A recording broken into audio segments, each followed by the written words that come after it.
Well, last night at 9 p.m., I watched the final 3 episodes of Ironheart, and I was majorly disappointed by what I viewed. Let's get into it. So, I'm gonna tackle this on an episode by episode basis, but I'm not gonna talk about episodes 2 and 4 because, frankly, they're pretty uneventful compared to the rest of the show, and I want to get straight to the meat and potatoes, dare I say, of what was viewed here. So, we start off the show with Ironheart at MIT. She's destroying things, and it's also revealed that she's been committing plagiarism by creating inventions and selling them to other students so that they can pass their tests and stuff. And she uses the money to help fund her suit.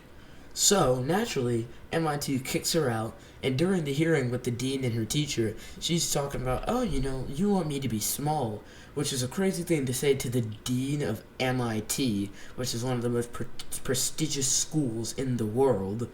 Just gotta put that one out there.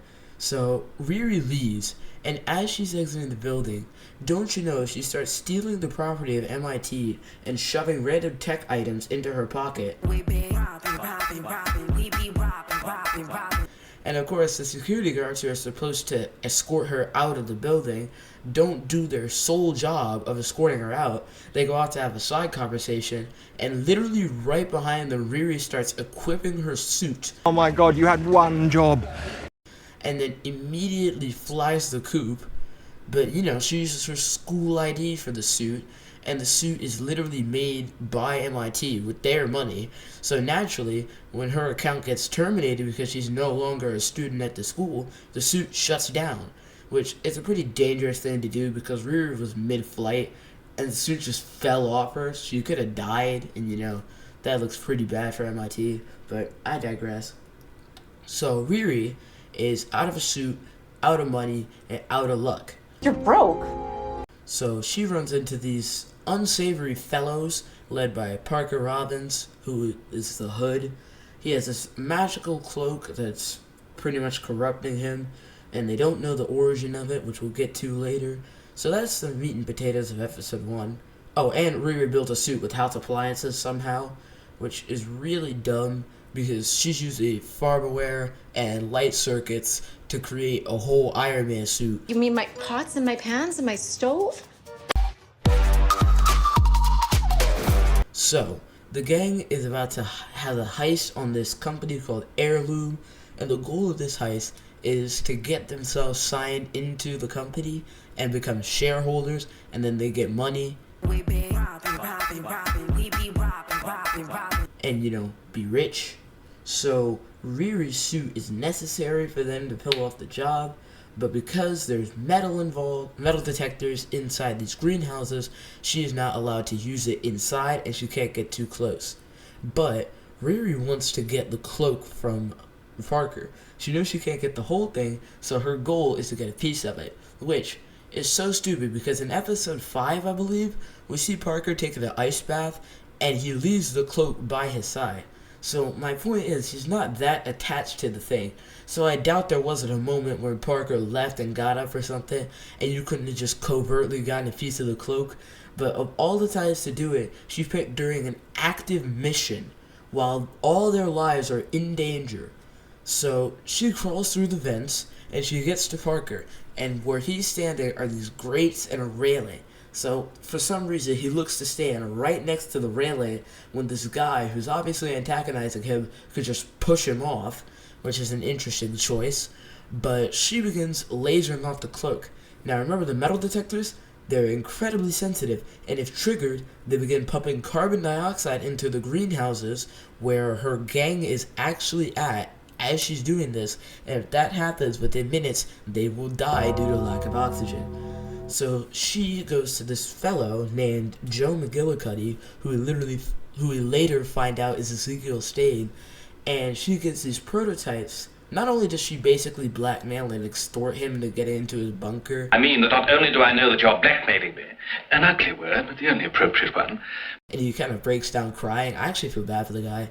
But she later gets some of his prototypes of this biomesh skin. Now, the way it's supposed to work is exactly like real skin in that anything behind it is indetectable to metal sensors. So naturally, she doesn't even sew it to her sleeve or anything, because she has enough material to build an Iron Man suit in her home. I'm sure she has a sewing machine. She doesn't even sew it to her sleeve. It's just hanging there. So she naturally, instead of using it to cover the laser thing, she pulls it all the way down and then starts lasering at it. It's a wrist laser, by the way, so it shoots up out of her wrist like a web shooter. And of course, she triggers the metal detectors, the facility goes into lockdown, and the CO2 starts getting pumped in. So naturally, guards come for Parker, he shoots them all down, and Riri escapes. Now, instead of going through the vents that she came in from, which should lead her out and back into her suit, which Natalie is controlling, she goes out a different way, and even though they should have mapped out the whole place as she should know where she's going, she ends up in John's vent. So, John is Parker's cousin, he is his ride or die, and kind of his lifeline at this point. So, unfortunately, he, being the average person, is like, hey, why aren't you in your suit, and where'd you get the cloak from? So his first assumption is that she's trying to deceive Parker or run a scam on them. He doesn't know. But they start throwing hands in the greenhouse while they're running out of oxygen. And Riri is like running, she's getting beat up, and at some point they come to a stalemate when there's like 95% oxygen left in the room. And then in the nick of time, Riri's suit comes in to save her. Do you know what she does to John? Okay, I'll get you out of here. Doors sealed in 3, 2, 1. She leaves him there. Now, let me be fully clear with you. She probably could have saved him, because I highly doubt that after saving his life, he would have gone and reported her to Parker. Like, I know he cares about the guy, but it's the least you could do to somebody. She hasn't actively harmed Parker as far as he knows. He should know that she's the one behind the CO2 incident. But anyway, she leaves him behind and he dies. This is a self-defense kill, to be clear, so it's not an excuse, but I understand it. Daredevil did the same thing to Nobu in their fight, so I think it's perfectly fine for her to do a self-defense kill in this case. But she, after that, she has the nerve to go play with Parker, talking about, oh, he's in one of the greenhouses, but he's not moving. I don't know what that means. What is wrong with you? And naturally, Parker's crashing out because his cousin, who's like a brother to him, just died on a mission when everything was supposed to go perfectly fine. And the demon he's working with shows up and gives him a vision of Ironheart, and now he's out for blood. So, episode 4.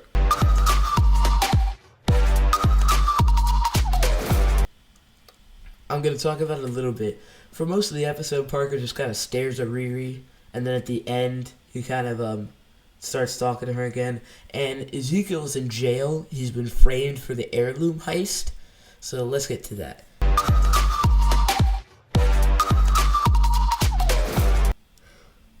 Parker goes to free Ezekiel and gets him to his side to work as a little bit of like a biological agent for him, a bodyguard of sorts. So Ezekiel gets all these tech modifications and stuff. He gets all kitted out and stuff. And he's got beef with Riri now, because the reason he got framed for the heirloom heist is because she left his patented biomesh skin at the scene of the crime. It was my stupid mistake. It fell off as she was fighting John. So he becomes a suspect, Parker frees him, and then he gets modifications for some reason. Now, in episode 3, it was made pretty clear that he was not close with his dad, and they didn't want to become Obadiah Stane, because, you know, Obadiah Stane was kind of a tyrant and a megalomaniac, and he was corrupted by power quite easily. But he does the exact same thing. As soon as he sees some money and some tech, all of a sudden he gets himself the modifications and an awful cut. And falls into the same traps that his dad fell into, which is quite embarrassing.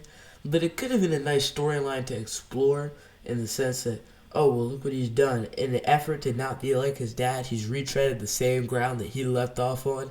That would have been a nice character arc to be explored. But let me be clear, Alden Ehrenreich does not seem to want to be here for the show. His performance, he's a pretty good actor. I liked him in Solo, but his performance here is kind of phoned in. He's not very interested in what he's doing. I don't blame him, because the show is not that great. So Riri, she meets up with one of her mother's friends.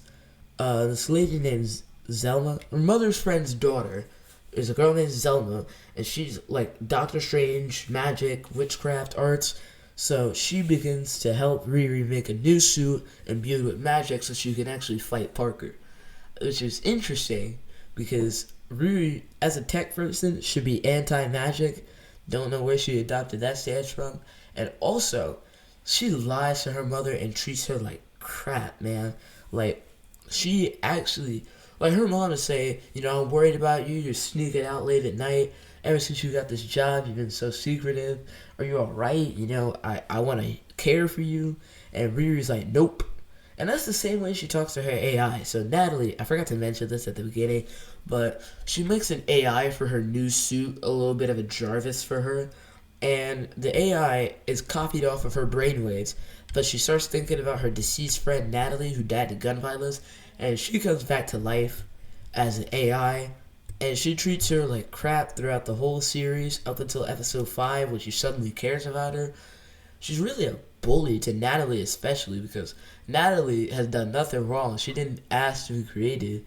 And then Ironheart starts talking to her like, you're not really Natalie, you're just an imposter, I hate you, da-da-da-da. So eventually she gets up the courage to go bring her to Xavier, who is Natalie's brother who survived. And unfortunately, he kind of tears Riri and Natalie a new one. He's like, I don't like her, she's an imposter, it's not the real thing, need to move on. Which I agree with him moving on, but she was standing right there. She's basically got human emotions, so kind of disrespectful. But that happens, and Natalie escapes. She runs off and gets captured by Slug. So Slug is one of the crew members of Parker's crew. The other ones are these blood twins and this pyrotechnics expert named Clown. There's a guy named Stuart, but he died. There was John, and that's pretty much it. So, these guys, Riri goes to White Castle to go talk with Zelma about plans for the suit, and then the Blood Twins show up. She starts throwing hands, hits them with fire extinguishers and stuff.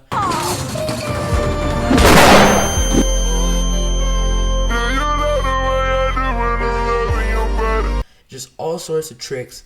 And then eventually, after Xavier gave her back this watch she created that puts her friend to the protective bubble, she drops it as she's fighting. And then she taunts the Blood Twins into shooting her, and the gunshot triggers the protective shell. And then for some reason, she goes up to the shell and pushes the bullet back in, which I found so stupid because she has no idea if that thing stored its kinetic energy and could have released it and came back out at her. But, thankfully it was neutralized and it just kind of falls back. But then Clown shows up, blows the door open, and starts fighting with Riri, as the precursor to the boss fight. She eventually escapes, leaves Clown in the dust, and then Ezekiel shows up with his awful cut and his technological enhancements. And now, all of a sudden, he spares Riri, and he's like, hey, I'm gonna let you walk. And he just lets her walk away, leaves the empty suit, and Clown sees it, which is exactly my problem. I crashed out when I saw this because of all the things to do. She just leaves the suit. Ezekiel left before she did, and she just leaves the suit in the middle of the street. If she could repair her MIT level suit with home appliances, what's to say that her basically intact suit couldn't be repaired by the average Joe? Imagine if one of those cars had somebody parked in it because they were fighting outside the White Castle. Somebody goes out, grabs the suit, pawns it on the black market, and it falls into the wrong hands of a claw-type character. And then we got Iron Man suits floating around. It could not be that hard to reverse engineer when you have the prototype right in your hands. So, Anyway, let's move on to episode 6. Riri is ready to throw hands with Parker. She had this new technological suit, but unfortunately, at the end of episode 5, by adding magic to the suit, it kills the Natalie AI for some reason. They say it's because the battery can't handle magic and Natalie, but magic shouldn't be running off of a battery because it's not a technological appliance. It's a completely external force, so I don't know how that one works.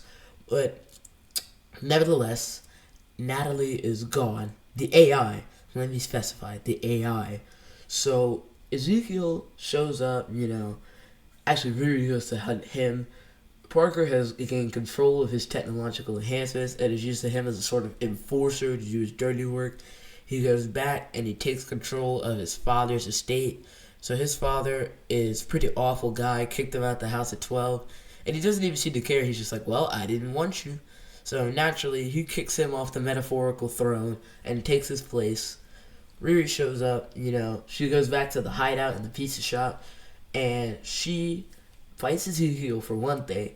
For whatever reason, to knock out the hold Parker has on Ezekiel, she has to kick him in the groin, which shouldn't work, because if you remember the Avengers, and you should, the way Natasha got rid of Clint's mind control was by knocking him out, which would make sense because it kind of resets the brain, so I don't know why that worked, but it kind of puts him to sleep. But before he goes nighty-night, he tells Riri, we're not done, I still got beef with you. For some reason, Ezekiel actually is like probably one of the worst villains. They wasted him so badly because his motivations are so inconsistent that I couldn't even tell whose side he's on. Like, he's friends with Riri, and then he hates Riri, and then he spares her, and then he's got beef with her again. I don't know which side of the fence he's on, or if he's even on it. But anyway, she goes down to fight Parker. Parker turns into this rabid demon-looking creature, really ugly, and then she eventually beats him, steals the cloak, and he's sitting there. Because basically, the cloak is an addiction for him. He can't give it up. And because he was misled by the devil, Mephisto, who's basically Satan of the MCU. So, poor guy is like on the floor, like, it hurts, And instead of comforting him, she just kind of walks off and does the same thing that Sam did to John Walker and Falcon and the Winter Soldier. Just leaves this man there writhing on the floor. She doesn't bother to take him to law enforcement or console him. She just kind of leaves him there. You dumbass! And then, after all of that, Mephisto shows up. We finally got Mephisto in the MCU. And of all shows, it was in Ironheart. So, he offers Riri, fresh off the loss of the Natalie AI, which is the second time she's lost Natalie, hey, I could bring her back, And she's seen exactly what Mephisto did to Parker and how much it transformed to hurt him and the repercussions of what he did firsthand, literally 10 seconds before she meets Mephisto, and she still shakes the devil's hand and brings Natalie back. You dumbass! And in the last scene, you could already see that she's got the scars from making that deal with the devil just that quickly. Just that fast. What an idiot. Now, I'm going to take a moment here to point you to comparable character arcs. Let's start with The Flash from 2023, Ezra Miller's version. So, Barry Allen, he is really sad about his mom dying, and he finds out that time travel's a thing, so he goes back in time and adds tomatoes to the cart, which doesn't really work. The reason he adds them is so that his dad doesn't go to the store and is there to defend his mom from the robber, but if anything, it should have just got them both killed, because I don't see how one guy being there would stop a robber who was clearly armed with a knife or gun or some sort of weapon. So Barry ends up getting knocked out of the Speed Force by an alternate Flash, and he ends up going through this whole broken Flashpoint timeline where the world is about to end because Zod's showing up. Most superheroes aren't there. Superman, Supergirl, Batman is Michael Keaton, Aquaman's not even born. So it's just a very broken world, and he sees firsthand the repercussions of his actions. But after all that, when he goes back to put the tomatoes back on the shelf and leave his mom behind and go back to the past, back to the future, knowing what he has to do, he still can't just accept that he can't change the timeline.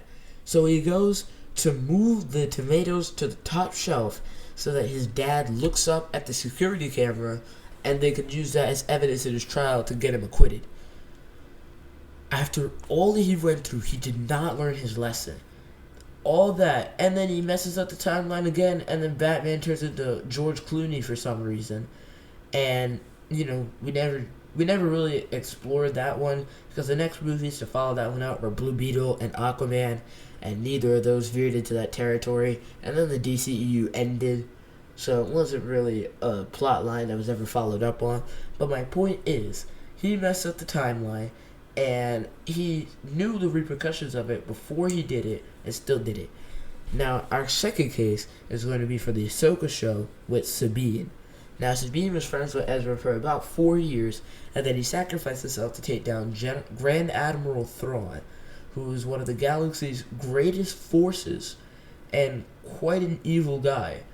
So, when she finds out that there's a possibility that Ezra could be alive, and has the map to where he is in her hands, Ahsoka gets defeated, and a guy named Balin, who's got a lightsaber, has her cornered, right? And he's like, hey, just give me the map and we'll let you live, And she did not have to do that because she's not just selling herself out. She's selling out the entire galaxy because Grand Admiral Thrawn is a galactic level threat. You know what she does? She has a working blaster. She's literally pointing it at Balin. Instead of shooting him or shooting the map, she hands it over and willingly gets taken into custody. And before that even, after Ahsoka explicitly tells her to not take the map off the ship because she will get kidnapped by the Imperials and Thrawn's forces who are working with Balin, who are working with Morgan Elsbeth, she does just that, and exactly what Ahsoka said happens, and then that's how we get to her getting the map taken by Balin. That's exactly what happened to Ironheart in terms of character art. She knew the repercussions of her decision, and she still made it, and it was a stupid decision that she should have elected to ignore. All in all, I gotta give Ironheart like a 6 out of 10. I don't know what happened in the show. I think it peaked at the 3rd episode, and then just went progressively downhill after that. Like, the first 2 were alright, the 3rd one was the best out of the show. I'm quite disappointed. Because it makes me more angry than seeing what the Flash movie turned out to be. Because at least when I went into the Flash, I knew it was going to be garbage. But here, I actually had high expectations. If you look at Twitter after the first 3 episodes dropped, all I saw was support for Ironheart. And then those last 6 came out, and a lot of those same people went quiet all of a sudden. So, anyway, that's all for this episode. For goodness sake, please, man, just don't write shows like this.